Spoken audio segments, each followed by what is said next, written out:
And good evening, everyone. Welcome to another exciting Saturday Night Winestream and another exciting episode of Drink with Rick. I'm Rick. Tonight, we got a great show for you. This is going to be a lot of fun. I hope you'll stick around for the whole show and get into the chats, and we're just gonna have a good time, as we often do on a Saturday night. I want to thank you for being here, for joining me here tonight. We are live everywhere we can be alive right now. And this is it. This is the show. If you're joining me here for the first time or for the 224th time, because this is the 224th episode of Drink with Rick on the Saturday Night Winestream, this is a stream of consciousness kind of show. I do have my show notes. They're right here as always. Have them all ready to go, as a matter of fact. But we don't follow them verbatim. It's a guide. It's a guideline. Because the show's not about me, I'm just here to entertain you, to provide some of the entertainment, just kind of keep things moving, just a host, that's all. The show is about the wine somewhat, and the beer, because we have a beer tonight as well. This show is really about you and me, getting together on a Saturday night with our favorite libations, our favorite snacks, whatever they are, and just having a great time, just kicking back on a Saturday night, just forgetting about the worries of the week, and just relaxing for the weekend, because we need a relaxing weekend. There's just so much trouble, so much strife going on around the world and everywhere. Everybody needs a little outlet to just sort of decompress a little bit, just kind of relax and take a breath and step back, and that's what this show is for. It really is. Now, you can join me live on the chats. Everywhere we're live, you can join in live on the chats. Let me show you where we can jump into the chats here. We're live on our Facebook page, is at Drink with Rick. YouTube channel is youtube.com/@drinkwithrick. Twitch is twitch.tv/drinkwithrick and the number 1, all one word. And on Odyssey is at Drink with Rick : and the number 7. Also, we're on the website. We're live on the website at drinkwithrick.com. Now, I don't have a live chat going there, but if you jump into the episode for tonight, right here, jump into that episode, just click on the link for the title there, and you will get a comment box down somewhere. There it is. Comment box down below. You can put in your comments, and I will respond in kind. It won't be right away, but I will do that, and there we can converse that way, and I will read them on the next show. Now, of course, you can listen to the podcast. The podcast goes out at 10 p.m. on Monday nights at 10 p.m. Eastern Time, and you can subscribe. If you go to drinkwithrick.com and click on the subscribe page, you can subscribe in all these venues. There's Apple Podcasts, Google Podcasts, well, not for much long. Google Podcasts kind of going away. Spotify, Amazon Music, iHeartRadio, Podcast Index, Blueberry, TuneIn, via RSS. You can get it anywhere via RSS, Deezer, radio, of course, and by email. If you click on this button that says by email and you put your email address into the little box there, send it off to me, and you will get the latest episode of Drink with Rick, the podcast, as soon as it drops, and no salesman will call. Also, if you want, you can support the show by buying me a coffee. That'll help. Buy 2 or 3 or 4 or 5, whatever you want to do. I'm not going to beg for them, but if you want to, if you like the show and you find some value in it, please, that will definitely help support the show, and it'll help pay for some of the prizes that we're going to give away, especially during the holidays, because we do have the annual drinking game and things like that we're going to do as we do every year on the holidays, and give out give out prizes and things like that. Also, you can support me by just clicking like and subscribe and follows and everything in all these venues. It would be much appreciated. You don't have to. There's no obligation. But if you do like the show, it would be much appreciated. Anyway, thank you very much. And also, you can contact me. Any recommendations, likes, dislikes, any comments, whatever, write to me. Rick@SavoyaMedia.com. That's Rick@SavoyaMedia.com. All right, so that's what we've going on there. And let me tell you about the show that we've got going on tonight. Tonight, we are going to open a red wine from California. This is a red wine called Rose and Finch. This should be very interesting because it was, very low-priced wine. So we're going to see how it fares. And we're going to pair it with some foods, and my lovely wife, she has prepared some great foods to pair it with, as she usually does right there. There's an overhead shot of it, but I've got to show you later on when we really get into the National Days, the little food presentation that she has in the top there. It's really nice. Also, we're going to review a beer. This is an Octoberfest beer. I know Octoberfest is technically done, and it's almost the end of October, but I've been saving it, and I'm thinking, we've got to have an Octoberfest beer. So we're going to do that tonight. Also, National Days. We're going to toast the National Days, and we're going to show the fan because, it's coming up that October 31st, and let's do something a little creepy on the creepy side, and let's show the fan.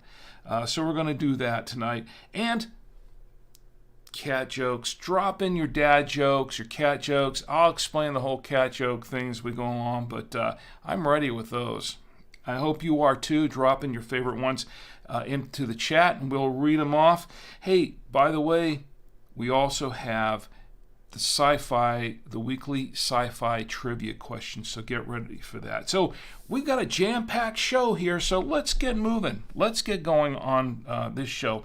Now, let me check the chats real quick, and my good friend Ed is in the chat on Facebook. He's jumped right in, and Ed says, Ed's here on time tonight, and Ed, I'm so glad to see you. By the way, I was going to show you something last week, and we got so sidetracked on other things. You know how this show goes. I got sidetracked on another track. That train just...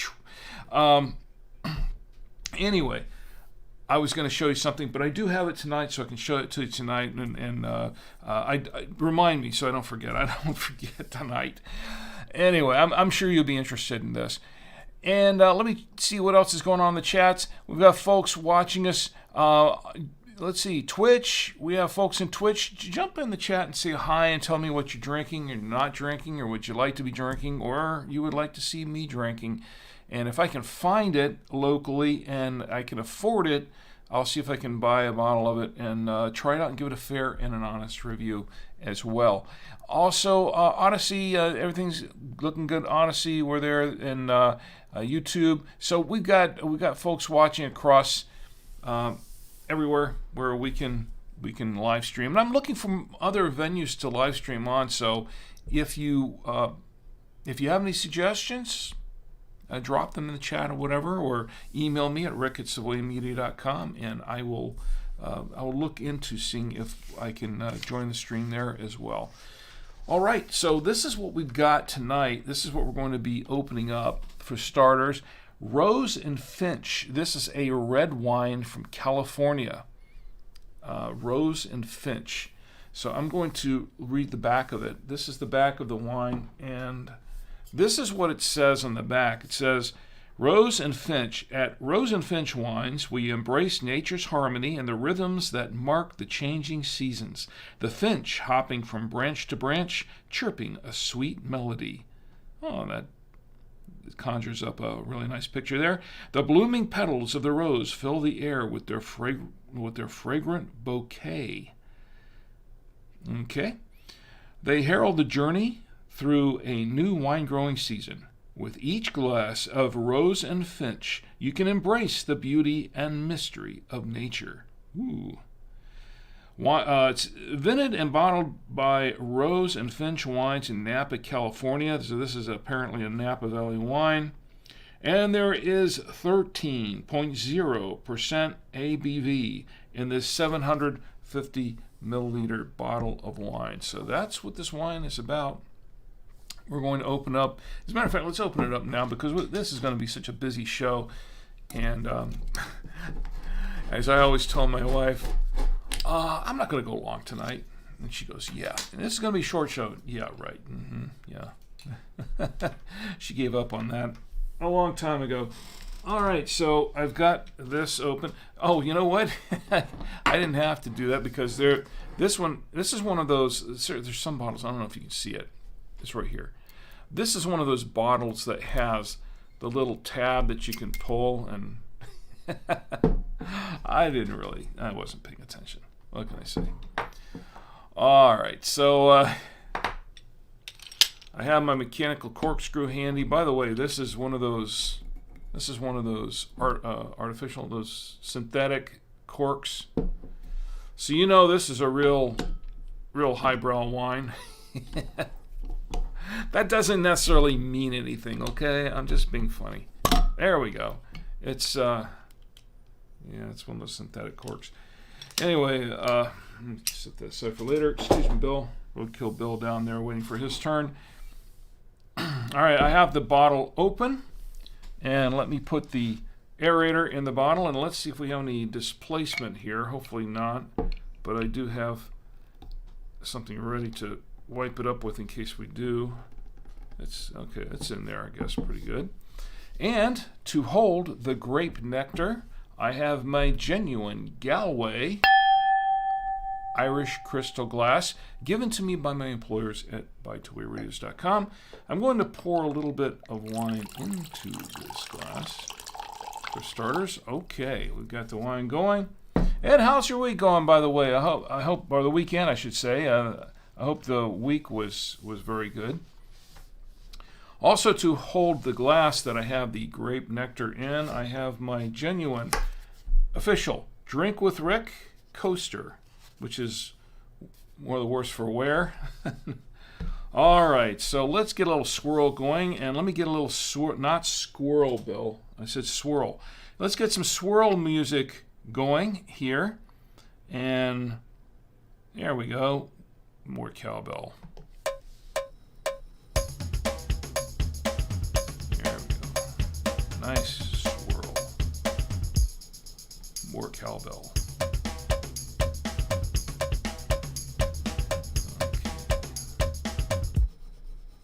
Okay, there we go. I think we gave it a pretty good swirl. And as people ask me, I say, why do you swirl the wine? Why do people swirl the wine? Well, for two reasons. Because one, it helps aerate the wine, helps get the oxygen in there, gets it oxygenated, gets things moving around, and gets the aromas up into the glass, and actually gets the air in there so we can get that wine opened up so we can taste all the nuances of everything this wine has to offer. The second reason is, well, it's just fun. All right, so we've got this ready to go just about. We're going to let it open up and breathe. Just breathe for a few moments. While it's breathing, we'll do some breathing, and we'll learn a little bit more about this wine. Now, I went up online and I looked around for this Rose and Finch red wine from California. Unfortunately, I couldn't find a whole lot on it. In fact, when I typed in Rose, well, I misspelled it the first time and called it Rose and Fitch, and it came out with Lees-Fitch wines, and it surprisingly enough, it actually came with a couple of items for Rose and Finch, but it came up with Lees-Fitch, which is a wine that I believe I reviewed, I think back in season 2. Yeah, I think in season 2. Maybe I have the bottle back there somewhere. I don't know, maybe not anymore. Anyway, so I had to type in it again with a Finch, not Fitch, and it still came up with some interesting things. It came up with a Radley and Finch Rosé This was from SaratogaWine.com, and I knew that was not it. Radley and Finch.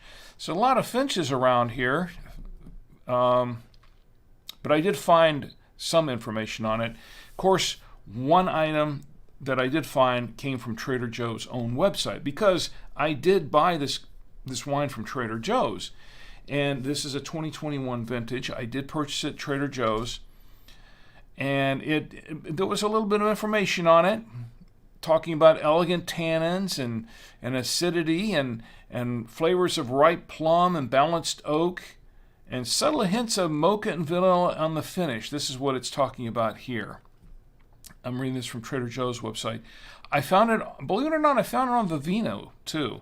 Vivino had it, the 2021. It said the 2021 vintage apparently had the best ratings of all the years so far, and it gave it a 3.6 star rating out of 5 stars and 130 ratings. Okay, well, I kind of glanced at the reviews, and I didn't see a whole lot there review-wise, but people seem to say it was, all right, So, we'll check it out. But it did give a price of $3.99. Now, what did I pay for it? Because I bought it at Trader Joe's, and the reason I bought it at Trader Joe's because I saw the price, and I thought, okay. Now, I've been burned on a couple of these in the past. $2 chuck. No. I jest. Although I did ingest a lot of $2 chuck in the day when I really couldn't afford much of anything else. Something I hope I don't have to go back to. But, and it's not even $2 chuck anymore. I think it's more like $3 or $4 chuck or something. Anyway, $3.99 is what Vivino said. I have the receipt right here because I thought, well, this wine, I did find a couple of really good buys at Trader Joe's in the past for the $3, $4, under the $5 mark. So I thought, well, I'll take a chance on this. I didn't know anything about it at the time. I just saw it on the shelf. I'll take a chance on this. Why not? Why not, right? Why not? Okay. I went to Trader Joe's and I purchased it there, and I have the receipt right here. I'm looking right at it. I believe this is it, right? Yes, it is. It's the last item on the list. And what I paid for this 750 milliliter bottle of Rose and Finch Red Blend, I paid $3.99. The going rate, it's right there in the last time I'm on there. It's $3.99. So there you go. So we'll see if it tastes any good, or how good it tastes, or whatever. We'll give it a taste. And let me check the chats one more time. And once again, and glad to see you here as always. And everyone on Twitch who's watching, jump in the chats on Twitch. Don't be afraid. I know there are folks watching. Just it's okay. It's all right if you do, or if you don't. It's fine. It's more fun if you do. But and you have full access to me on the show if you do. But you don't have to. There's no rule. You can watch. Just you can watch, not say anything. It's fine. All right. Okay. So let's give this a little bit of a taste. Let me check around. Yeah, everything looks good here. Okay. Yeah, if only I had a producer. I do all my own producing, so if I get distracted sometimes, it's because I'm watching everything going on all around. All right, let's give this a little bit of a whiff.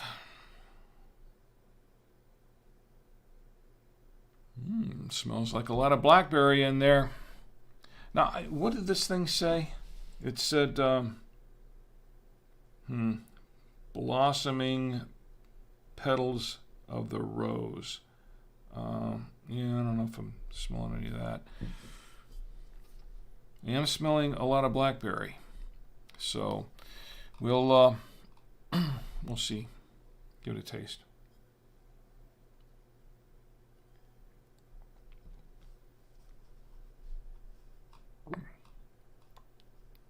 Oh. Wow, that's interesting. A lot of blackberry, but there's some other stuff in here too that just, it didn't really, it's raspberries. Mostly raspberries here. Here you go. Smelling blackberry, but I'm getting raspberries here. Okay, that's interesting.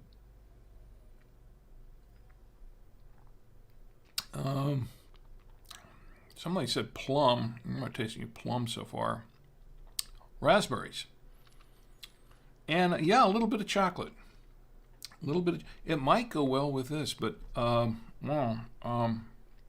it's funny. I'm smelling blackberry on the nose, but I'm not really tasting the blackberry so much as I'm tasting raspberry.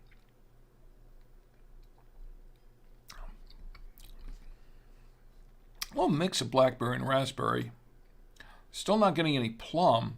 I'd heard that a couple of reviews there were people that were tasting plum in there, and I'm not tasting any of that.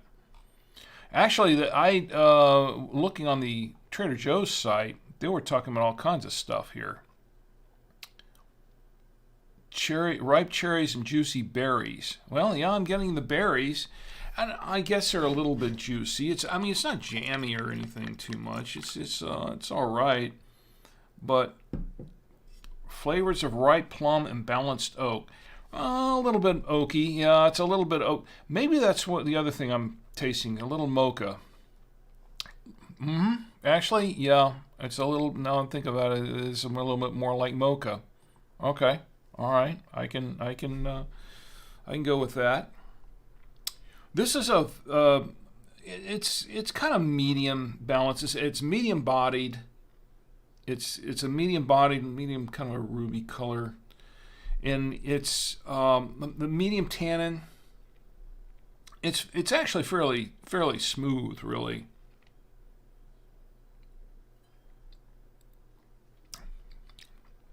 Actually, surprisingly smooth, and medium tannins, not really bold. I wasn't expecting it. No, I wasn't sure what to expect. Red wine, when you get these red blends, sometimes they're like super bold.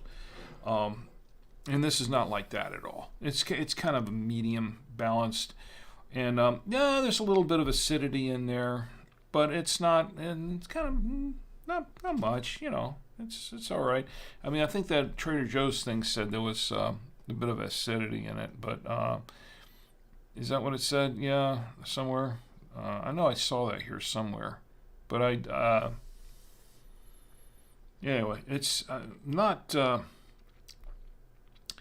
It's an interesting wine for $3.99. Not bad, not bad. We'll see how it pairs up with the food. As a matter of fact, and, let's pour a little bit more of this, and let's pair it with the food, because my lovely wife Chi has prepared some nice foods to go with this wine. Let me go. Camera 3's up. Now, for dinner we had burgers. So this is a little bit of the burger. This is leftovers. There are always leftovers. Always leftovers. Kind of cold, but because they were leftovers. But hey, I'm not complaining. It's food. And if it pairs well with this wine, it's even better.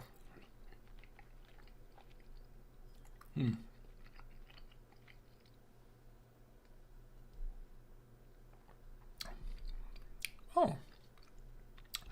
Okay, there's a little oaky. As I said before, the wine's just a little oaky. Not a lot, just a little bit. It adds to the smokiness of the burger. And so it's actually a nice combination. I like it. It's a nice combination here. Let's go to the palate. Let me see. We've got some water here. There we go. I'm going to go easy on the food tonight because I had a big meal. I had this burger for dinner. Let's go back to camera 3. Now what I'm going to do is I'm going to turn around and I just knocked that thing over, didn't I? We're saving that for later. Okay. She has beef brisket, some really thinly sliced beef brisket. What camera am I on? Over here, okay. And she made this to top on the burger. So we had this burger and a thin slice of beef brisket go on top of it. I believe that was from Trader Joe's. I'm not 100% sure. Brisket's okay.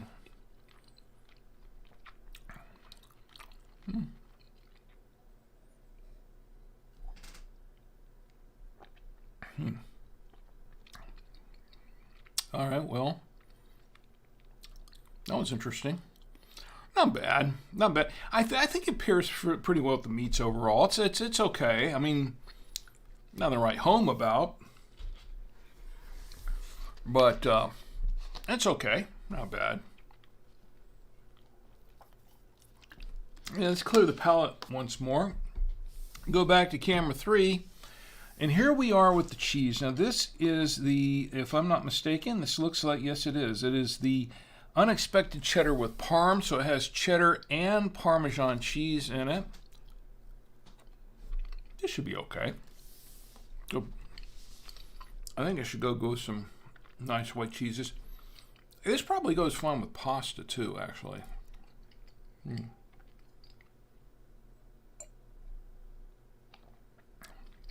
Oh yeah, I like that. It's pleasant. Pleasant tasting. Now, the wine seems a little light for this cheese, but it's okay. I mean, it's pretty decent. I like it. It's good. I can go with that. I think that's really all we need to do for the pairing for tonight.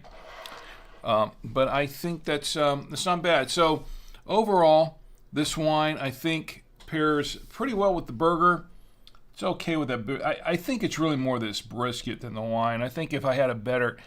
The brisket was okay, but I don't think it was the greatest brisket that I've had. I've had better briskets, to be honest. I think if it was a better brisket, the wine would go better with it. The cheese went great with.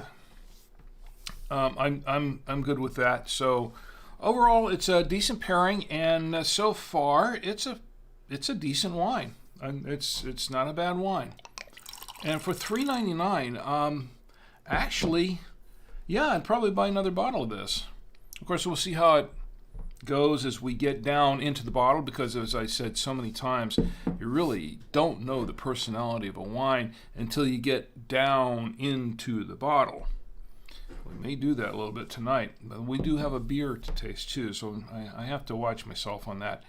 Of course, sometimes you never know the true personality of a person until you get down into the bottle. But that's something else entirely. Another subject. All right. I think that's got it for the tasting. Let's get back to the chats for a minute, because I want to chat with everybody. And let's see. Okay, we're good everywhere. Oh, great. Okay, we've got our first spammer for the night. Look at that. Dreaded Flatten 6. Our first spammer on Twitch tonight. How about that? He's sorry for bothering me, but he wants to spam me. All right. Well, I call out the spammers. That's the thing. I call out the spammers. I'm not going to promote them, but I'm going to call them out for being. This person is sorry for bothering me, but he's going to bother me. He's going to bother all of us. He's going to try to disrupt the show with his spammy spam. Shame on you. So we know who to block now, and that's Dreaded Flatten 6. Okay, everybody remember that name and know to avoid him, her, whatever. I'm in that kind of a mood tonight. I really am. I went to my annual HOA meeting tonight, so I'm in that kind of a mood, you know. Yeah, we're not going there. Let's just enjoy the wine and everything. Okay, so yeah, I'll ban him later. Hey, I'm a nice guy, except when somebody starts spamming me in the chat with spammy spam, and then it just shows what kind of. All right, enough of that. All right, so what do we have going on now? Oh, what time is it now? It's time to toast the national days. So let's get to toasting the national days. Okay, let's go to the national days because that's kind of related to what we're doing. Well, where's my national day toasting thing? Here it is. Time to toast the national days. And wow, do we have some national days to toast. This is where the fun comes in. Yeah, it's... Now we're going to have some fun. Okay. Let's see. Today is October 28th. October 28th for another, hour and 20 minutes. We have time to show the film. Don't worry. There's time to show it. October 28th is National First Responders Day. That's right, National First Responders, and we're talking about the ambulance drivers and the firefighters and the police and everybody else who the first responders on the scene at some sort of disaster, whatever it is. Let me tell you something about. I don't think I need to tell you anything about them. We all know how brave and wonderful first responders are, and how much they're appreciated, especially if they're responding to an event that involves one of us, right? And they are definitely appreciated. And at my HOA's meeting today, we had 2 fire trucks, and we had some of the firefighters there. And I was there a little bit late, so I missed a lot of their presentation, unfortunately. But I wanted to say thank you very much for being there, and firefighters. They're people who are firefighters. They are definitely a different class of people that show a lot of dedication and bravery. They really do. Firefighting is an extremely dangerous thing, and these are the guys that can just jump into a burning building and save somebody, and they have all these different skills. And these are guys also that have to carry. They're having to carry like 50 pounds of equipment or so up and down the stairs all the time, different flights of stairs to get to where they need to go. And let's not even let's not even talk about the long hours and things like that they have to go through. Here's to first responders everywhere, not just the firefighters, but all first responders. Thank you very, very much. You are much appreciated. Here's to you. I'll drink to that. National First Responders Day. It's also National Trick or Treat Day. Yeah, the last Saturday of October is National Trick or Treat Day, even if it's not October 31st. Also National Internal Medicine Day, and these are the doctors, the surgeons, everyone who practices internal medicine. Drink to that. It's also National Make a Difference Day. The 4th Saturday in October is National Make a Difference Day. We should all do our best to make a difference in a positive way, to do for the betterment of our families, friends, neighbors, society in general. Here's the National Make a Difference Day. It's also, here we go. That's what this is about. You know what? Did I put the photos up? Do I have the photo ready? Yes, I do. I have it ready to go. It is National. Drum roll, please. Yes. It's National Chocolate Day.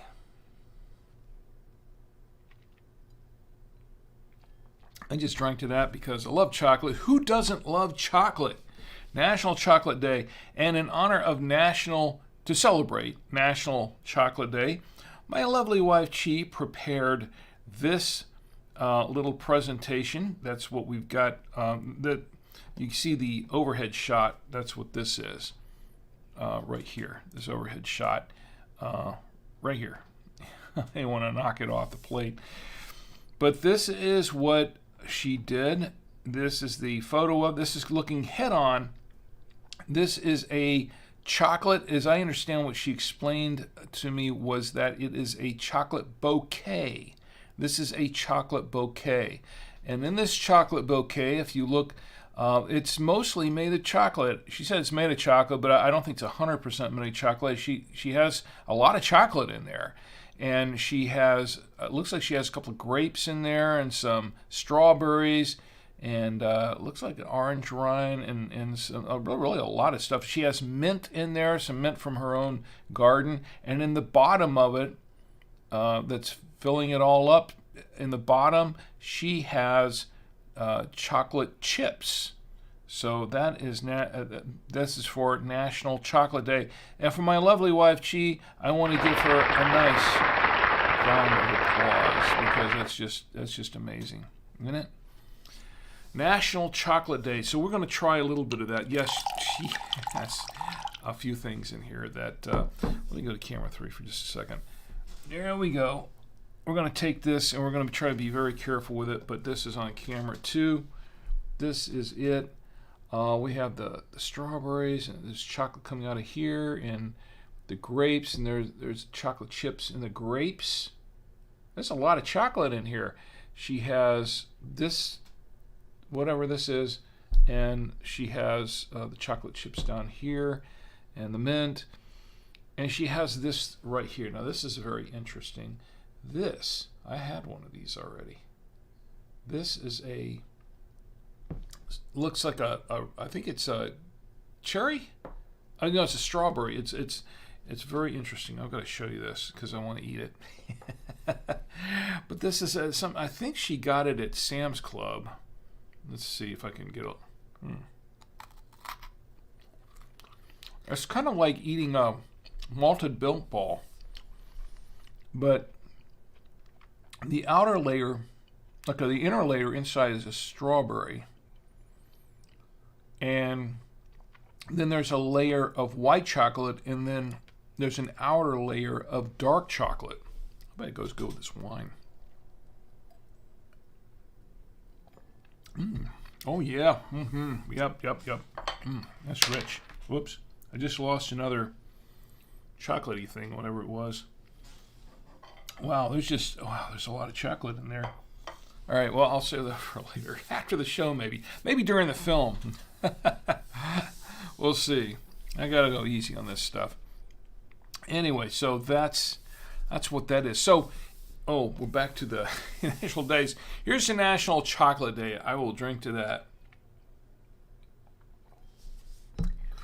All right, let's do a few national days for tomorrow, too. Because it'll be tomorrow in about another hour and 13 minutes. Tomorrow, October 29th, is it's World Stroke Day. So that's something to be aware of. World Stroke Day. Do you know are you aware of the symptoms of stroke? That's something that everybody should be aware of. That's something that I think about sometimes, especially at my age. Here's to World Stroke Day. I'll drink to that. It's also National Oatmeal Day. Yes, it's National Oatmeal Day. I like oatmeal. Do you like oatmeal? Who doesn't like oatmeal? Some people don't like it. When I was growing up, I hated oatmeal. I didn't like oatmeal. I thought it was gross. But as I grew older, I started to appreciate oatmeal, and especially when I started having to have oatmeal. It's part of my daily regimen. I learned to appreciate oatmeal, and I like it. And you can do things with oatmeal, like, put in fruits and vegetables, a little piece of apple and cinnamon and whatnot. And I like to put on my oatmeal, I like to put honey, real honey, not just regular store-bought honey, but honey that's raw, unfiltered honey if I can. That's a lot healthier for you. But honey nonetheless, and it really adds another dimension to the oatmeal. It's and it's good for you. That's all good for you all the way around. So here's the National Oatmeal Day. I will drink to that. It's also National Hermit Day. Hear that, Bill? And, okay, here we go. Here's the one national day that we're going to jump right on, and this is going to segue into our other entertainment for tonight. Oh, and before I do that, Ed says, because I was asking Ed how his week went. He said, I get distracted. It's okay.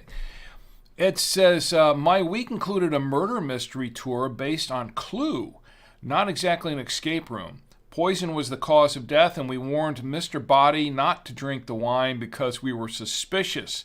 The wine was not decorked in front of us. We were leery. As well that you should be. As well that you should be. Those are fun. Murder and mystery tour, huh? Based on Clue. I like Clue. Clue's. I like playing the game, the board game Clue. And I'm pretty sure you've played the board game in the past, but the movie Clue, which was based on the board game, was also kind of clever. And we're going to get off on tangents now, aren't we? The thing about the movie Clue, and I love a good murder mystery. A whodunit. Those are fun, as long as you're not one of the murder victims or the murderer. But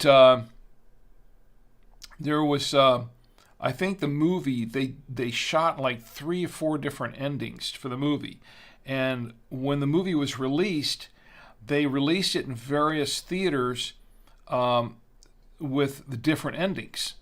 So some theaters had it with one ending, and other theaters had it with another ending, and then other theaters had it with still a third ending with different people being the murderer at the end of the film. And I think there was even a little twist there too.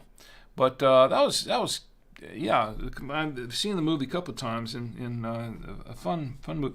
There's another movie that's sort of along similar lines. I'm trying to think of. There were a few that were done like this, like Clue, but those I like to watch those, and that's one reason why I like to watch Columbo and some of these other mysteries. But wow, that sounded like that was a lot of fun, Ed. That's not. It wasn't exactly escape room, but it was still kind of like it was a kind of a role playing thing, right? So that sounds like that was a lot of fun. Poison was the cause of death, and we warned Mr. Body not to drink the wine because we were suspicious. The wine was not decorked in front of us. We were leery. Yeah, that's best to be leery about that. Let's see. Where was I now? Okay. We've got one more national day to toast. Yeah, I know there's spammers in there. I'm trying to ignore that. Where are my mods when I need them? Okay. National days. Back to the national days. October 29th, 2023 is... Where's my drum roll? Here we go. National Cat Day. That's right. It's National Cat Day. That's right. It's National Cat Day. So to celebrate National Cat Day, we have some cat jokes. So, if you have some cat jokes, drop them in, because we're going to tell some cat jokes right now. We're gonna, just break it up. Let's. Here's the National Cat Day, by the way. I'll drink to that. I don't have any good cat pictures in right now. I don't. Oh, that's camera 3. Never mind. I'm just punching buttons. Whatever. Let's see. Okay, let me tell you some cat jokes. By the way, this is it's the 4th Saturday in October, I guess, or the no, it just says National Cat Day. Well, we're going to celebrate National Cat Day because it is Catterday. It's Catterday, and this is the Catterday Night Winestream. Okay. Where am I? Nobody's there. Everybody's kind of sitting there. Yeah, okay.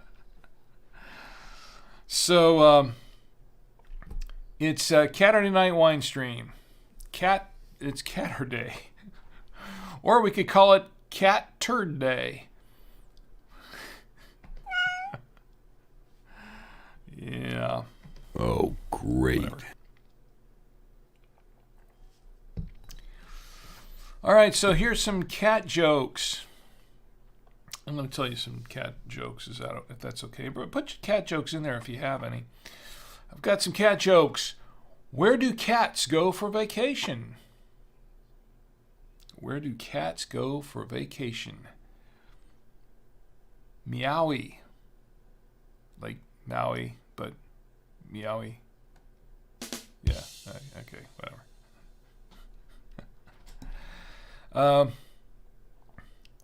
Do cats stutter? No, but they pause.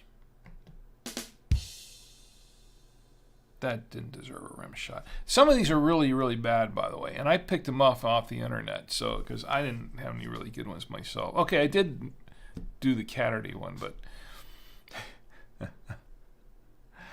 here's one. What? Okay, wait a minute. I don't want to tell the really, really bad ones. Okay, here, I'll tell this one. What do you call a cat that can sing? A meowsician. Okay. Yeah. What do you get if you cross a cat with a tree? A catalog. Oh, great. No, that didn't work. That didn't work. All right, let's try another one. What do you get if you cross a cat with a... No, I read that one again. Okay, see, that's what happens when I read it. I don't know what I'm reading anymore here. Okay, why don't cats play poker in the wild? Oh, okay, I don't like this one because there's another one that's better than that. Okay. Why don't you want to play Monopoly with a cat? They tend to be cheetahs.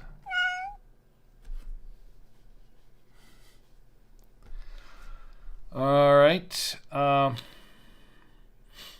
What did the kitten have at their birthday party? A bounce house. Yeah. Why did the kitty get an A on their English assignment? They properly used an independent clause. It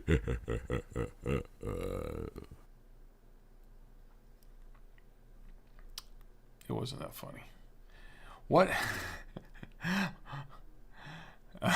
Then why did I laugh? When a cat doesn't want to say goodbye, what do they play in... Oh, wait a minute. I read that wrong. I've had enough of this. When a cat doesn't want to say goodbye, what do they say instead? See you later. Yeah.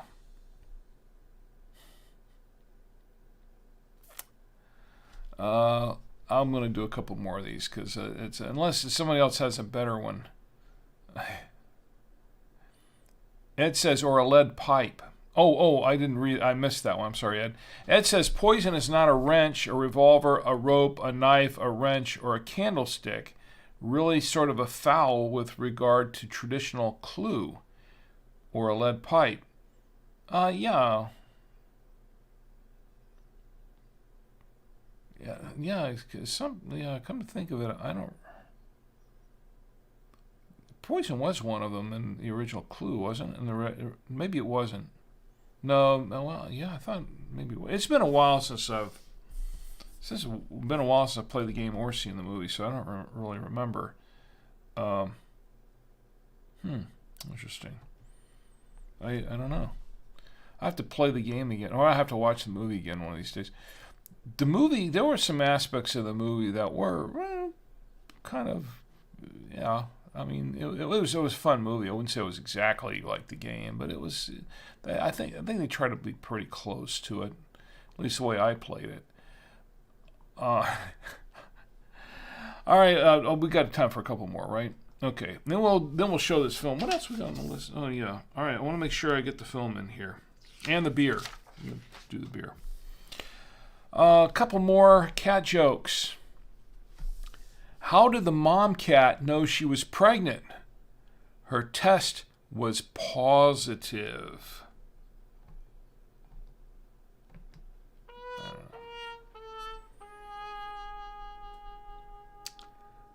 know. What's a cat's favorite cereal? Mice Krispies.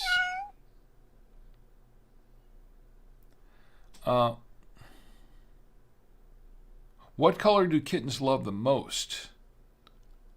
Purple, as in purple. Okay. I don't know.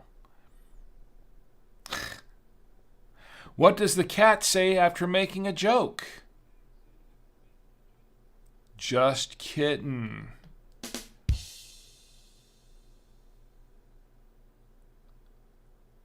When cats need to go to the airport, who do they call?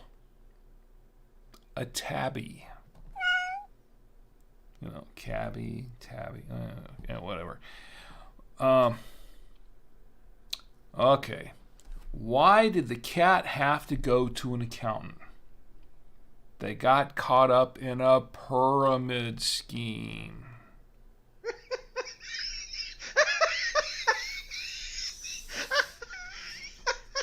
It wasn't that funny.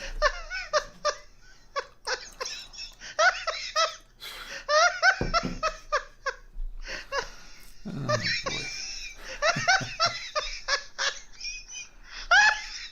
All right.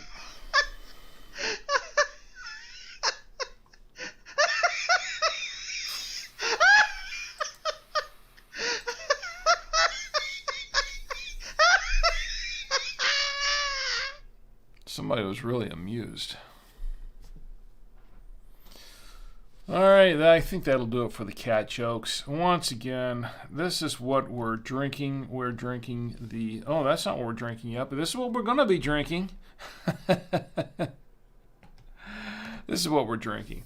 The Rose and Fitch California red wine. It's 2021. It's okay. I like it so far. Pretty decent, and the blackberries are starting to really go away, and the raspberries are starting to really come out. Speaking of no, I'm not. All right, so let me show you. I did give you a sneak peek already, but let me show you what else we have tonight. This is a Samuel Adams Octoberfest beer. We're going to review this.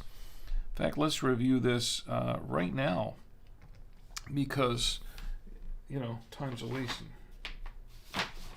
So I've got down here in my official Drink with Rick ice bucket. This is the official Drink with Rick ice bucket for what it is. And I have this chilling inside it. This is the Samuel Adams Octoberfest beer. Here, Bill, watch that for me, will you? All right, so this is that's the Samuel Adams Octoberfest. This is a seasonal beer. It says hearty and smooth. Ay, mi hearties. Hearty and smooth. 12 fluid ounces, a lager, 5.3% alcohol by volume, and 16 IBUs. Okay, and there's something on the back here. What is it? What does it say on the back? It says Octoberfest. Malt brings so much to a great beer. That's why we developed a unique malt blend to provide a robust color and smooth, rich flavor. Like you, we look forward to this tradition every year, and that's Jim Koch, founder and brewer of Samuel Adams. So, there you go. Now, I like Sam Adams beers. I've had a few of them today. I don't recall having the Oktoberfest. I may have had it once, but a long time ago. But I don't really recall having it recently at all. Not in the last few years. But I have had a number of Sam Adams beers, other beers. And one of my favorite Sam Adams, as a matter of fact, it is my favorite Sam Adams beer, is the chocolate bock. The chocolate bock. As you know, I like chocolate and I like bocks, and this was the best of both, and I make a point to try to have one, or at least one every year. So we're going to open this up. So we're going to pour it in here. We're going to try this beer right like this. Pour it into the glass. It has a nice head on it. Whoa, okay. Well, that's a nice looking beer. That is a nice looking beer. Nice golden color. Look how nice golden honey color. It looks pretty good. It smells pretty good too. I smell a few hops in it. Not overly hoppy, but it smells. I can smell some hops. Let's top this off a little bit. Oh, didn't want to top it off too much. Now that is a pretty nice looking beer. I'll have to say, what camera I'm on this one. This is a nice healthy looking beer. I like it. Looks good. Smells good. Octoberfest beer. So we're going to go ahead and try this and see what it tastes like. Anybody else ever had Samuel Adams? Ed says some of these jokes are catastrophes. Yeah, definitely. Definitely. I'll give you that one. Some are amusing, though. Some are amusing. They can't all be perfect. Oh, Ed, those are good.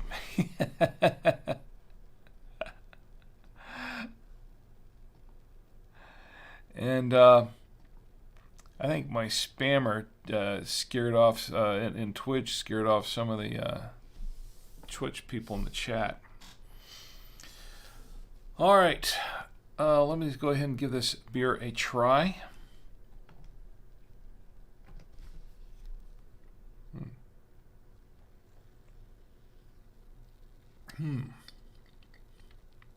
Hey, I like it. Not overly hot. There are a few hops in the beer, but not overly hoppy. A little bit of malt in there, just a little bit.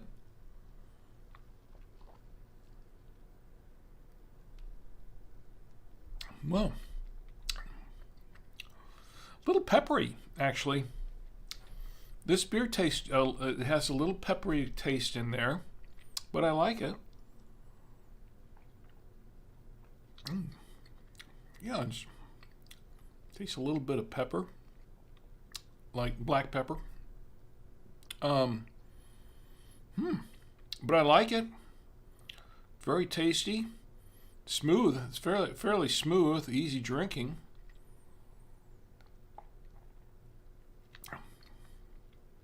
A little crisp. That's a little crisp, not much. It's pretty smooth. It's not, just a little bit of crispness there.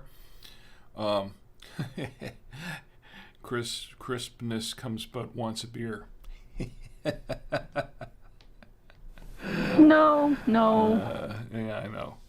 Sorry, Mom. Anyway, yeah, actually, I like this beer. Pretty good. I like it. It's all right. I have to say, I've never been disappointed in this Sam Adams beer. I'll say.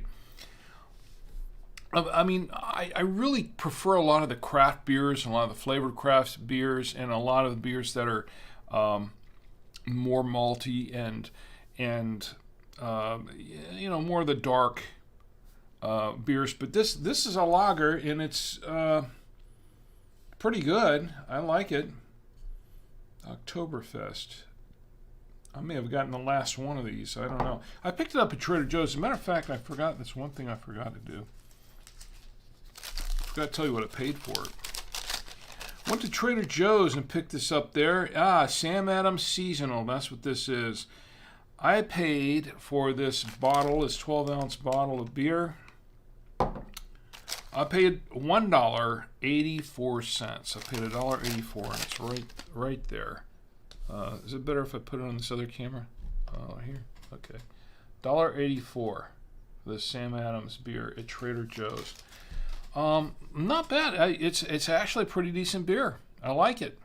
I do like the beer. And no, I'm not one of those people that never met a beer he didn't like. I'm not one of those people that could just sit there and chug beers and it doesn't matter what it is. There's some beers that I like better than others. There's some that I don't really care much for at all. This was actually pretty good. I like this one, and I would buy another. I would buy another beer. I'd buy another beer, but I'd buy another Sam Adams Octoberfest beer. However long it's still going to be around here, because it is a seasonal beer, and no doubt they're probably just about clearing them off the shelves at this point. Those seasonal beers, sometimes they just don't last, especially if they're very popular. And Samuel Adams beers are pretty popular beers, at least around these parts. So I wouldn't be surprised if they're all gone at that point. Okay, so I guess that does it for the beer tasting. I'll continue to have some beer. My wife made some, to go with the burger tonight, she made some homemade potato chips. And I said, hey, can you maybe include some of those in on this plate here, and I'll have some with the beer. I think she forgot to do that, because I would have liked to try these with some chips. This is a beer that would go great with chips or pretzels, or... You know what? It would probably go pretty good with the Trader Joe's ghost pepper chips that we reviewed a few weeks ago.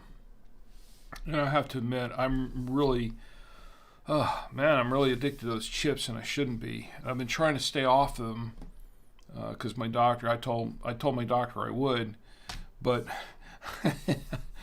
it's difficult to put those things down. So it's tough. I'm trying to work on it, though. All right, so we've got a film to show tonight, because tonight, well, it's Saturday night. It is Catterday night, I should say, or is I'm beginning to call it now Cat Turd Day night. Yeah. Good evening. So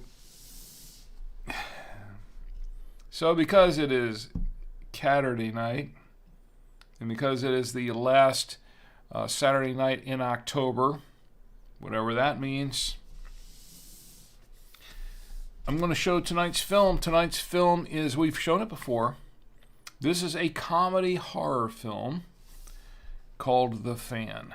This is a classic film that we made back in high school. Now, I didn't shoot it. I wasn't in this one.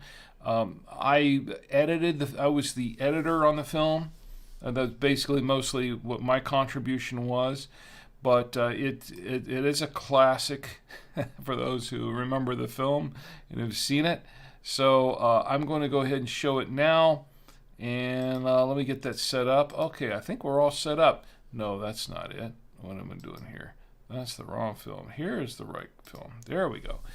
So we're going to show The Fan, just a little bit of background. It is a comedy horror film that was made on Super 8, shot originally on Super 8, and it had to be reconstituted somewhat, the audio especially, because the audio had denigrated after 40 or some years of storage in a garage. Not my garage, but it was one of my buddy's garage and his garage, and I transferred it over. We got it more or less reconstituted. I had to do some work on the audio. The audio is not perfect, but it's somewhat listenable. Anyway, let me go ahead and show it, and if everybody's ready for the film, tonight's film is shot originally on Super 8mm sound. This is The Fan.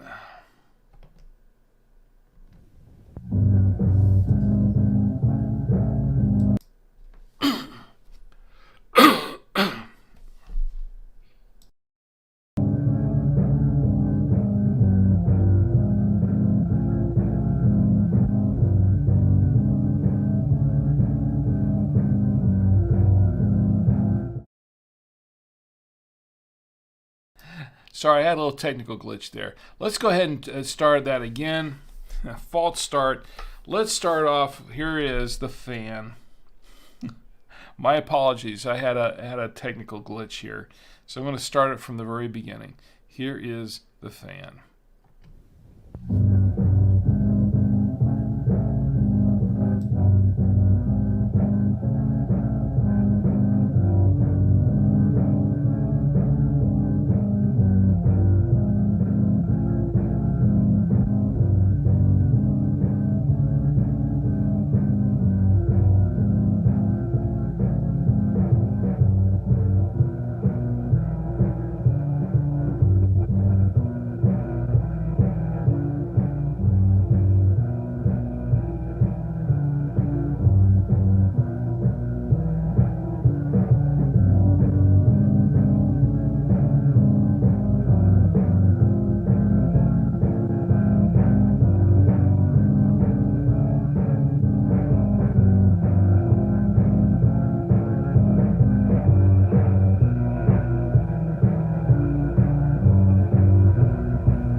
What are you doing? I'm putting out some vents in here so off some air since the air conditioning broke down. Funny, at the time I couldn't find anything wrong with it. And you forgot to buy a fan, didn't you? No, but I left it outside. I thought you might want to clean first. You trying to make fun of me? No, but I got a good deal on a used one on the way home. Used one? Where'd you get that? You know him, old Mr. Arthur. He sent me a garage sale. Oh, yes, I heard about that. His wife was dying. Smiley River, you old witch. Well, I'll go try to clean the fan up a bit and bring it in. Why don't you just bring it in and we'll try it out? Okay. Well, got it.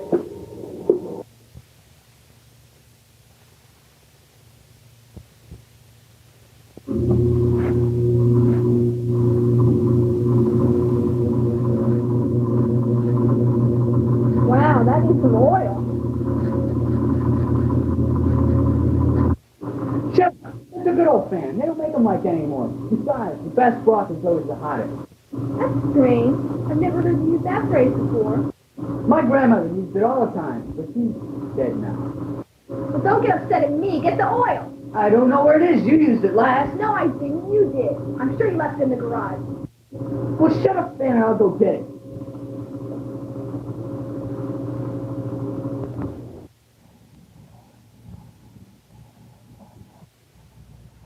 Oh, I remember where the oil is.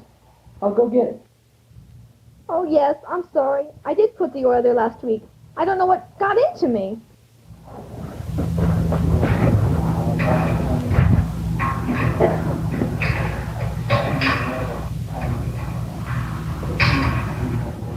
There, that should do it. I'll turn it on. Okay.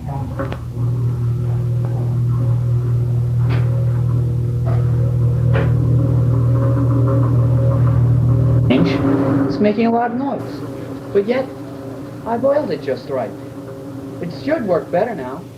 There must be something wrong with the oil. How old is this oil? It's not the oil that's at fault. It's brand new. I just used it yesterday to oil your antenna rotor. I'm sick and tired of you and your idiocy. We needed the oil for this fan, not some trivial gadget I had already oiled. Well, I left a half a can, plenty to oil Yes, one I fan. know. You wasted half a can already like you waste everything. Yes, just like I've wasted my life living here with you.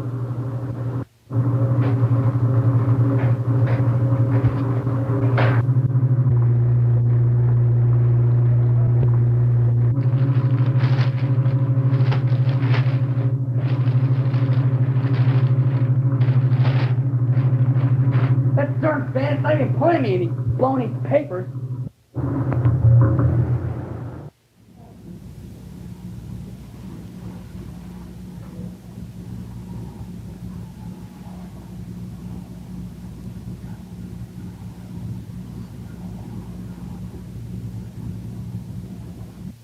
Oh, I just remembered. I have to make some phone calls for a get-together later.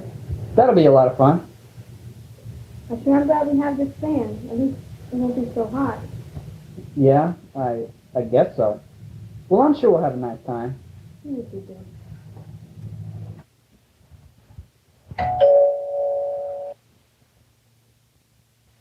Them? Hi there, how you doing? Glad you could make it. Come on in. Yes, we came a little early. I hope you don't mind. You don't mind. Please, sit down. Why? It's hot in here. Yes, our air conditioning broke down yesterday. What's the matter with it? I don't know. The repairman couldn't find anything wrong with it. Well, it's not so bad. We just got a new fan today. Well, we don't need it. The heat's so invigorating. Are you kidding? Come on now, turn it on. It's an inferno in here. No, I don't think it'd be wise to do that right now. By the way, how's your new job coming along? No, no, try and change the subject. I'm not. I'm just too lazy to turn it on. Well, would anyone like something to eat or some coffee perhaps? Yes, I think that'd be a good idea. All right, you go get the food and I'll turn on the fan. No, wait. Well, what? Would you like one lump or two? One lump.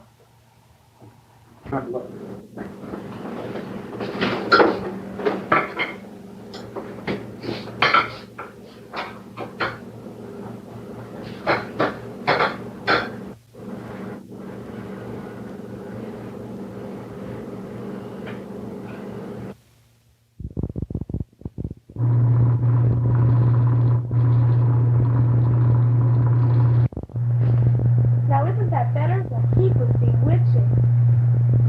We ran out of coffee He'll give you 2 lumps. Oh, by the way, we got some ice cream if anybody would like some. I shouldn't. It's kind of fattening, but I'll have some anyway. I'm sick and tired of you always saying that. You ladies are always talking about the food you can't eat. If you didn't talk about it so much, you wouldn't eat it. I hope you didn't include me in your asinine statement. Yes, I did call you a lady. That was an accident. Everything you do is an accident. You're a walking accident waiting to happen.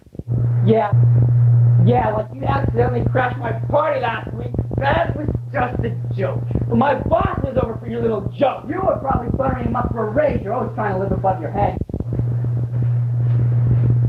It's starting to get chilly in here. I shouldn't have drank that iced tea. Yes, and you shouldn't have come here. You can never make up your mind about anything. If you're so cold, I'll just turn off the fan.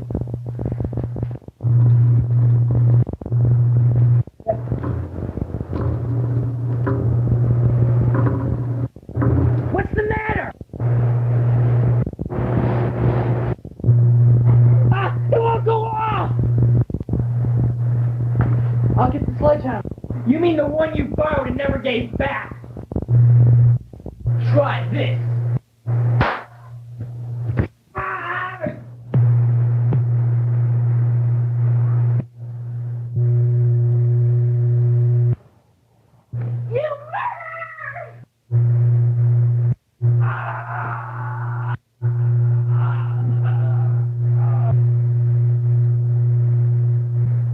You killed him!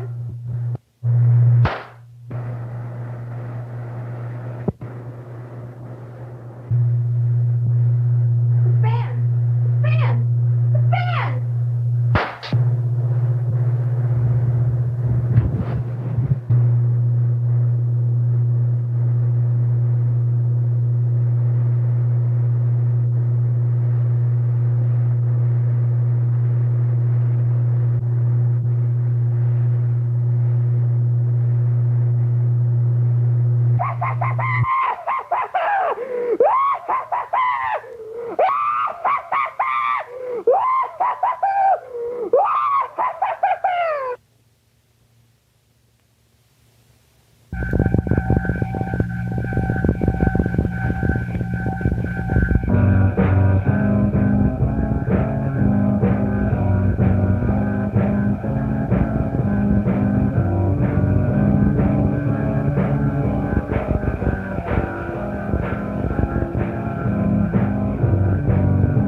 By the way, that if you saw the credits, the music by Brother Rancid and the Brand New Pygmies, that is actually the first time that we used Brother Rancid and the Brand New Pygmies as the band in one of our films. That was actually the introduction of Brother Rancid and the Brand New Pygmies. And those of you who've seen some of our other films, that's become kind of a running, it's kind of a running gag that we've used the name Brother Rancid and the Brand New Pygmies in a lot of our films. It's just kind of a traditional thing that we've done in a lot of our films. Leading up to Space Apes, which, by the way, I just want to let you know that I've got the date secured. It's going to be Saturday, November 18th, 2023, that we're going to premiere Space Apes from Ice Planet Alpha in its entirety. It's going to be segmented on the show, but we're going to premiere it on the show. Now, in the past, we have shown it a couple of times. It was more of a kind of a private preview for the after show. So those who've seen it in the after show, that was kind of a private screening for you. It wasn't generally released on the show itself, but we're actually going to release the film for Thanksgiving, for the Thanksgiving holiday, and I'm going to show it in its entirety on Saturday, November 18th, 2023. And it will be in segments, but it will be, the entire film will be shown. And for those who have not seen Space Apes, you'll definitely want to show up for the live show. I think you'll really enjoy it. We've had a lot of great feedback, a lot of positive reviews from folks who have seen it already, and they really enjoyed it. And I think you will too. So join us for that. Okay, so I guess that kind of has it for most of what I've got. Although I do have one more item here. I have a sci-fi trivia question for tonight. By the way, this beer is pretty good. I'm gonna have to lay off on it. I'm just gonna finish that one. Why not? We do have a sci-fi trivia question, and as soon as I can find out what I did with it, because it's here somewhere. I found it. There we go. Okay, so here is tonight's sci-fi trivia question, and this is what it is. Sci-fi trivia.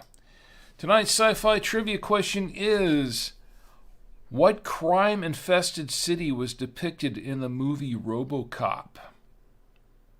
What crime-infested city was depicted in the movie RoboCop? The original film with Peter Weller in it. This was the film by Paul Verhoeven, and Verhoeven, who went on to make another film that I saw that my wife, I think she didn't care for too much, and that was Verhoeven's done some pretty interesting films, but yeah. Well, anyway, this is tonight's trivia question. What crime-infested city was depicted in the movie RoboCop? So I'll give you a few moments to mull that over, and if anyone has the correct answer, you can go ahead and put them in the chats. And in the meantime, let's go back to the beer. The beer is pretty good. The wine's pretty good. I'm going to give a final review on both of these in just a few moments.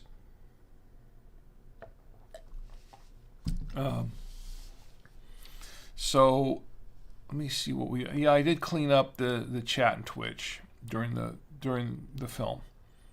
I did clean that up, so not a problem. All right, I'll give you a couple of minutes to think about that. This is I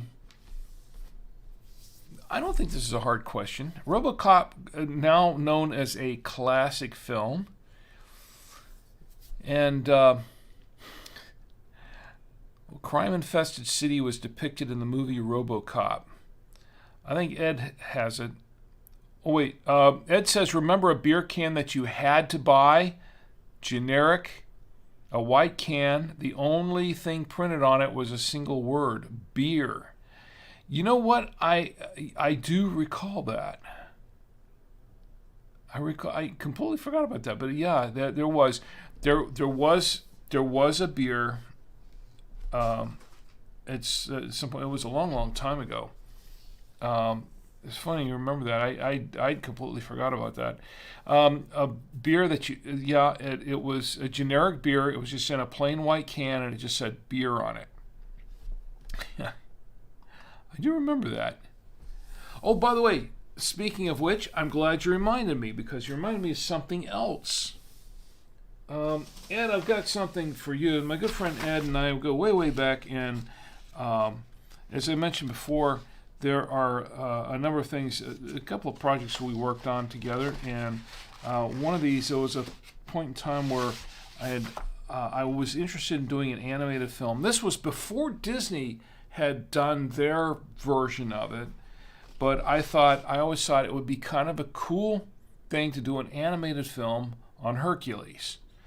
And Ed had gotten the idea to, you know what, I'll write a script for this film. So Ed wrote a script for the film Hercules, and I kept it. I saved it all these years. We never really used the script, but I've got the draft here. He did a few drafts of it, and I've got two of them. I've got one that's in I think it was more of a final draft, and I think this was a draft. And it's funny because It was written. I've got the date here too. Look at this. This is Hercules, a screenplay by Ed Anthony, and it's dated September 1979. 1979, and it says down here this draft completed. The draft was completed May 8th, 1980. So he went, Ed went through several drafts of it, but this is this copy right here is, I think it was a mimeographed copy because it's in the blue. He made several copies. Mimeographed and it was blue. I forget how many pages this is. It's quite a few pages, and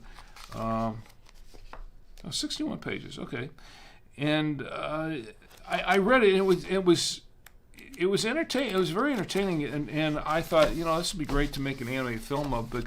But we got so elaborate into the whole thing. I realized that after he wrote the script, that oh man, there's no way I'm going to be able to animate it because it was just too involved. It was just too big of a project. It was way too big of a project for me to animate it myself.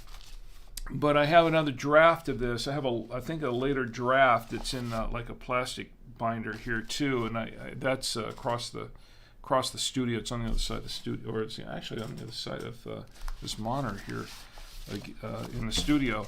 But so I actually have two drafts of this, and I tell you what, I want to say I should give Ed gave me a nice certificate of completion for Harry's Climb. I should have given you one of these, Ed, for completing this, for completing the Hercules. But I've got the saved it all these decades. It's still here. Thank you, Ed. Much appreciated. A lot of work went into this. Ed put a lot of time and work into it, and I want to say to my good friend Ed, thank you very, very much for that. I get some applause for that for sure. Anyway, and yes, I've saved all of this for decades. I have a lot of memorabilia here that from way back when that I just couldn't really part with. And as a matter of fact, I went through. I had a box of cassettes because I was looking for the original soundtrack for another animated film that we made in high school called Slang of the 20s, and it's already been transferred, but I wasn't able to find the original soundtrack, and I've been I've been in touch with my friends, and they didn't have it either. Those who helped me, actually we were all part of the same group that were making these films, and nobody else had it either, and it seemed to be lost forever. I'm trying to figure out some way to constitute it. I tried to see if I could find the original scripts, and maybe I could reconstitute it that way through AI or something. But it's a cutout animated film. And I was looking for that, and I ran across a whole bunch of the cassettes that I had saved from back in the days when we were recording all the Dr. Demento shows. Ed and I used to get together after work, and we'd go over to his house, go to the apartment we were at the time, and just listen to. We'd buy some chips, a big bag of chips, and cookies and beer. We'd buy plenty of beer, and we'd sit around and listen to Dr. Demento on the radio. And then Ed recorded a whole bunch of them on cassette, and I actually have a collection of these things, and I still have them. I went through. I found them a few weeks ago, and I've been kind of going through them a little bit. But and actually, some of them have held up pretty well after all these decades. I'm actually surprised because I kept some of them in my garage, and they were not stored in the best condition under the best circumstances. But some of them have held up pretty well, surprisingly. It says I used a lot of carbon paper on a new typewriter, not mimeograph. Oh, that's right. That is carbon paper. You're right. It kind of, it's funny. My memory failed me on this, but yeah, you're right. This is carbon paper. It's not mimeographed. It's carbon paper. Yeah, that's true. Mimeograph would have more of a purplish tint to it than this.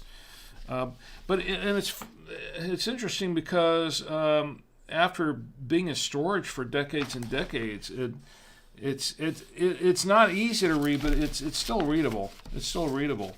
So I should scan this in. One of these days I'm gonna have to.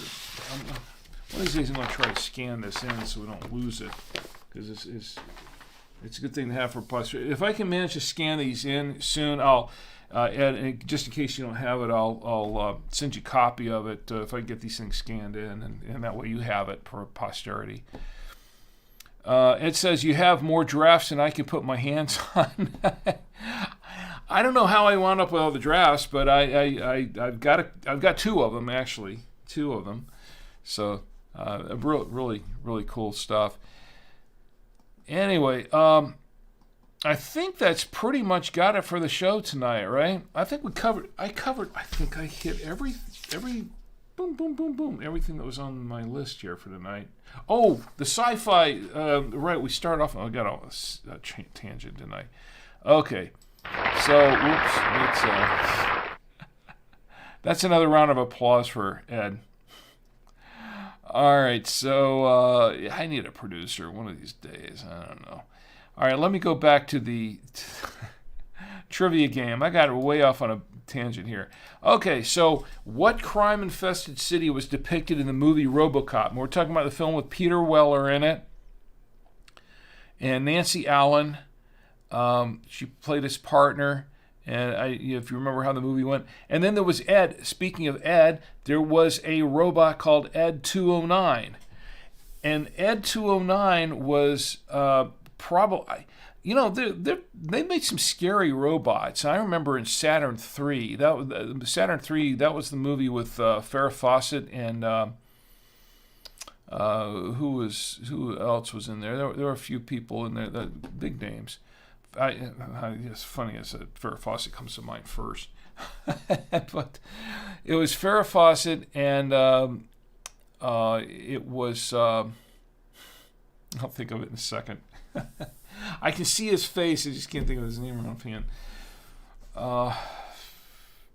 Paths of Glory. I'm thinking of the film Paths of Glory and a whole bunch of others. And who was it that his dad? Not the son was Michael Douglas's dad. It was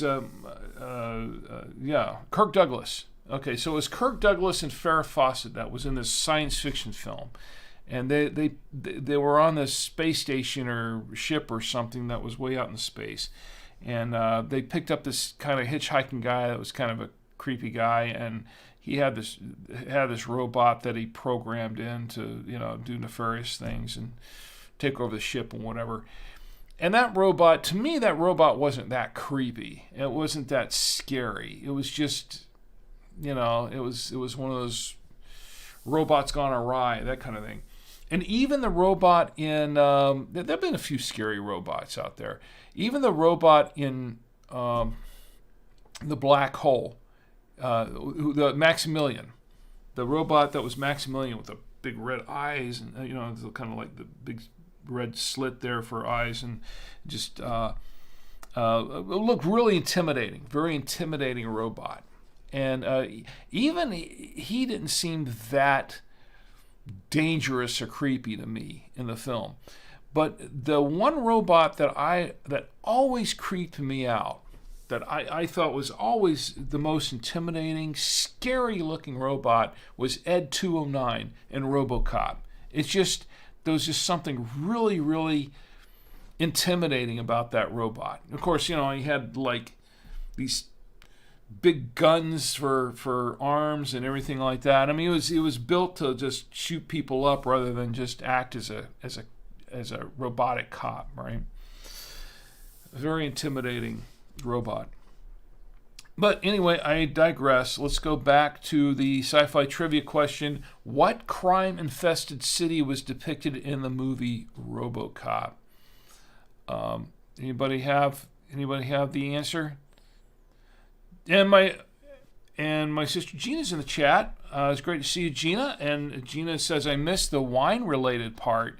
Well, I still have the wine here. I have the beer related part. You missed the film too, by the way. And my sister Gina, as a matter of fact, we're talking about films. I think a lot of my films, I don't think you've ever really seen, because I'm pretty sure you've seen News at 6, which I've shown before. But a lot of the films, and a lot of them I've shown here on the show in the past, I don't think you've ever really seen. I know Edwin saw Space Apes. I brought it up there. I brought it out to California one year, but it was on a really, really bad VHS copy. And Ed says, remember Box, the Robot in Logan's Run? Speaking of movies with Farrah Fawcett. Yeah, I do remember that. The Robot in Logan's Run. But where was I? I'm trying to this stream of consciousness again. I was going to say, oh yes, so Edwin saw Space Apes, but he saw a really, really poor transfer of it.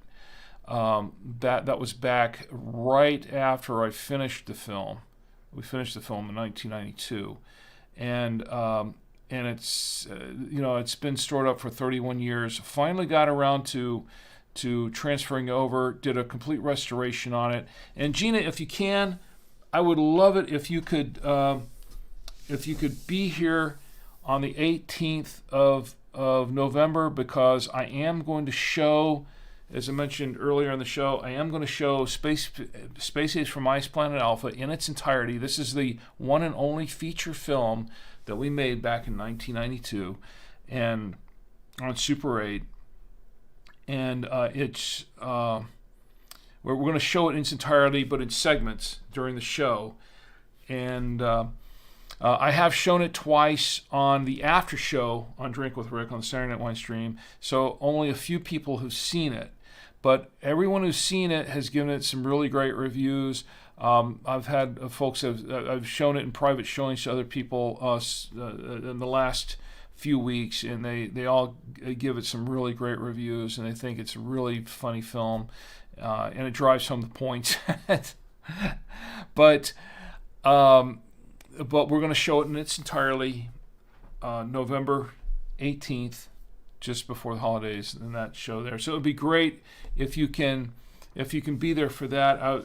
That would be much I would be honored, as a matter of fact, Gina, if you'd be there for that, because I think you would enjoy the film. I think you would like it, and it's going to be some things you probably never seen before, as far as of what we've done for films. And anyway, so yes, Ed, I do remember, and the Robot in Logan's Run, I don't think it was that. It was really more. That was the robot that was in the scene where they were in the ice chamber, right? They were in the ice chamber, if I remember correctly. Spiky Robot. I thought it was kind of okay, but I didn't really find that robot intimidating. But I did find Ed 209 very intimidating, and still do to this day. So, as intimidating robots go. So the sci-fi trivia question once again: what crime-infested city was depicted in the movie RoboCop? I'll give you a few more seconds to do it, and then I'm going to put up the answer. If anybody can guess what that is. And by the way, Gina, how are you doing? I hope everything's doing well for you. I hope everyone's fine. I'm just glad you're here. I'm glad you're here. Even if you did miss the wine part, I'm still just very, very glad to see you here. And everyone else in the chat as well, especially those who are watching on Twitch, just jump in and say hi. It's okay. It's all right. It's all good. All right. So, anybody, any ideas? Ed, you remember the Robot in Logan's Run? Ed, I know you've seen RoboCop.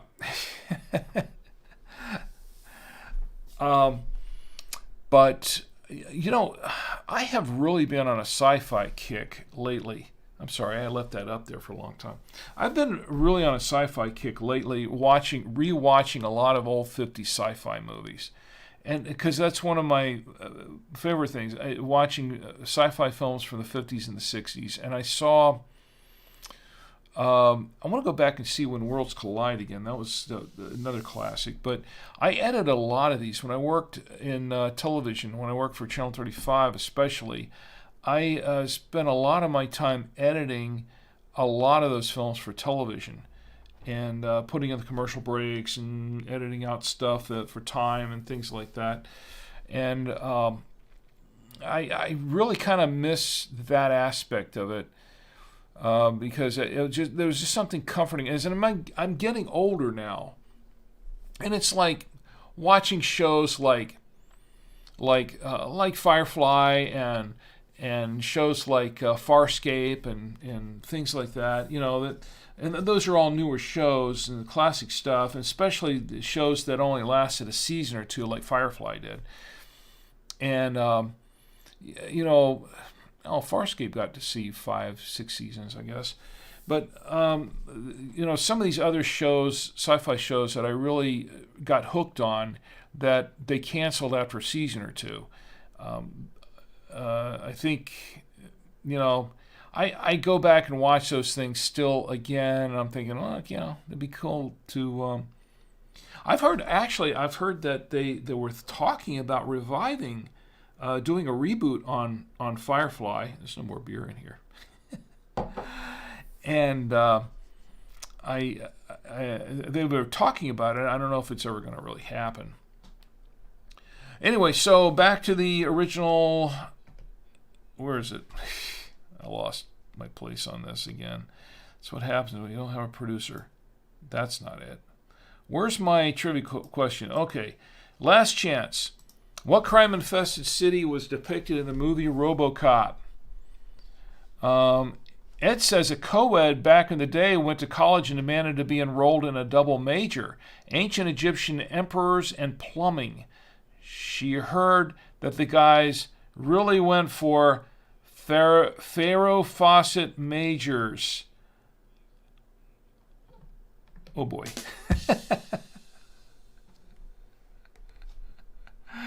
I like that one actually. I like that one. So you get the laugh. Thanks, Ed. That was a good one. Definitely a good one. Gina, do you have a copy of this yet? I'm pretty sure you got a copy of the wine book. If you don't have a copy of the Drink with Rick beer tasting notebook, I'll send you a copy. Just let me know, and I'll send you a copy. If you don't have one of the wine tasting notebook, I'll send you a copy of that one as well. Ed says, don't know RoboCop City. Okay, well, here's the answer. To the sci-fi trivia question this week. What crime-infested city was depicted in the movie RoboCop?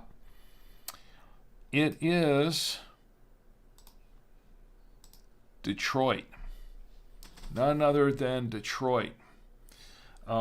Which, actually, my son, Tom Antio, he went to for a wedding this past month. He visited Detroit. He came back with some stories. Thought it was an interesting town, but and it's really weird because back in that day, it wasn't quite as bad back then. But back in the day that they made RoboCop, that was back in the 80s. They were depicting Detroit as a really, really rundown and crime-infested city, and it was almost prophetic because look where it is today. If you've heard about it or anything like that, it's pretty much there. They could probably use a RoboCop or two, I guess. All right, so that was the trivia question tonight. We'll have another one next week. In the meantime, I think it's time to close up, and I think let me give you a final review on this wine because this is what we were drinking. We were drinking the Rose and Finch California Red Wine 2021. This is a Napa Valley wine, and to be honest, I really don't know if this Rose and Finch Wines is an actual winery or is one of those labels. winery labels. That's not a real winery. I don't know, because I could not find any information about this winery. No information on it at all. Now it is sold at Trader Joe's, $3.99, and I will say that it's actually not bad for $3.99. It's actually a pretty decent wine. I'm gonna have a little bit more, as a matter of fact. Fairly smooth. I was getting raspberry on the nose.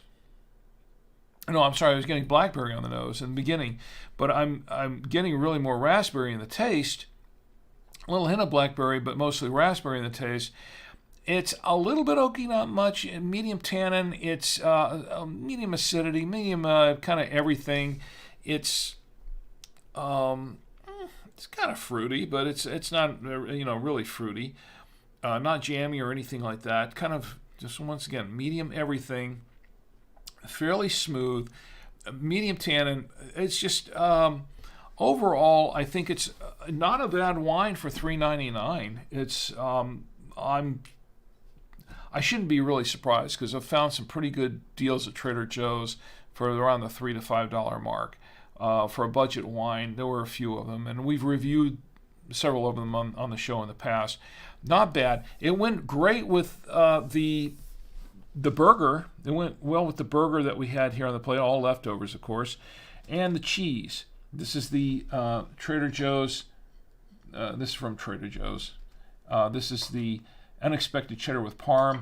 The brisket, not so much, but I think that's probably more on the brisket than on the wine itself. It did go pretty well with the chocolate stuff that we tried out. So sorry. And once again, if you missed that, I've got the photo of it again. This is what my lovely wife, she prepared tonight. Pretty much mostly chocolate and fruits and stuff, and it went pretty well with all of that. And that was for National Chocolate Day, as a matter of fact.